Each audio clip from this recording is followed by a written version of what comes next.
Assalamualaikum warahmatullahi wabarakatuh.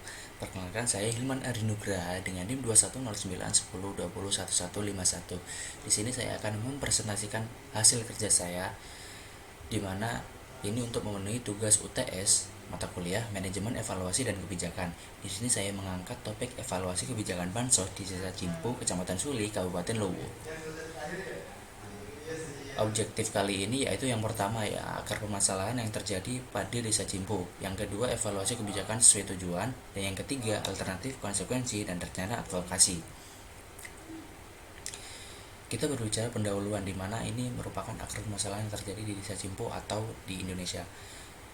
Akar permasalahan yang terjadi yaitu pembangunan tidak merata di Indonesia yang mengakibatkan munculnya kemiskinan terutama di Desa Cimpu, Kecamatan Suli, Luwu. Peran pemerintah dibutuhkan dalam mengatasi masalah ini, yakni melalui penerapan kebijakan dalam bentuk bantuan sosial kepada masyarakat. Yang kedua yaitu kesesuaian kebijakan dengan tujuan. Yang pertama, menekan tingkat kinerja suatu kebijakan.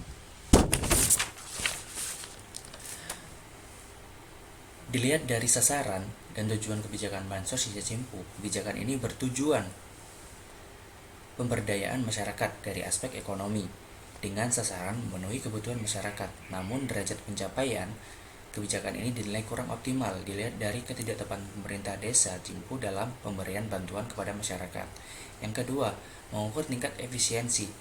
Tingkat efisiensi dalam penerapan kebijakan Bansos ini mengacu pada bagaimana pemerintah Desa Cimpu mampu melaksanakannya sesuai dengan prosedur, apa yang diperintahkan oleh pemerintah kepada masyarakat, tingkat kontribusi pemerintah, hingga skema penyaluran bantuan sosial kepada masyarakat.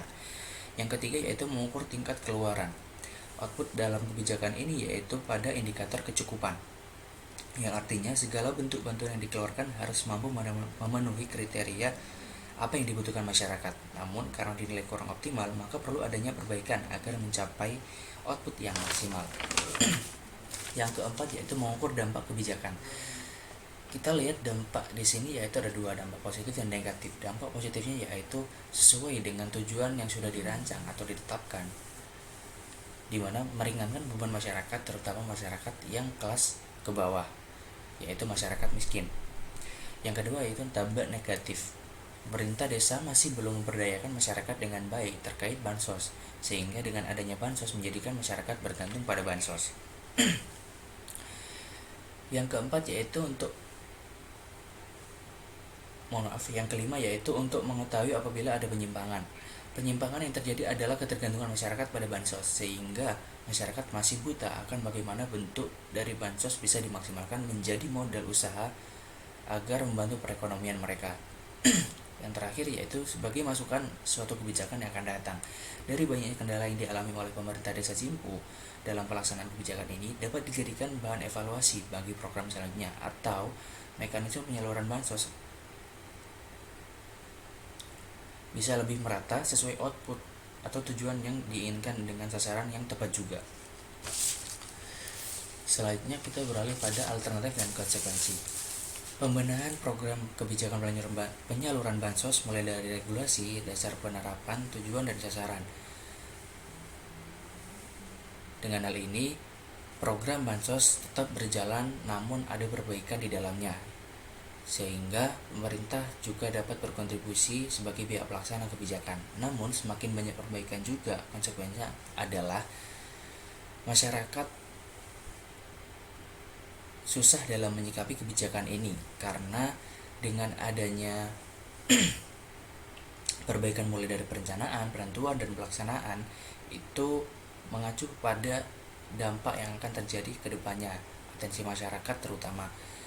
Dengan hal ini masyarakat dirasa akan rumit dalam mendapatkan bantuan yang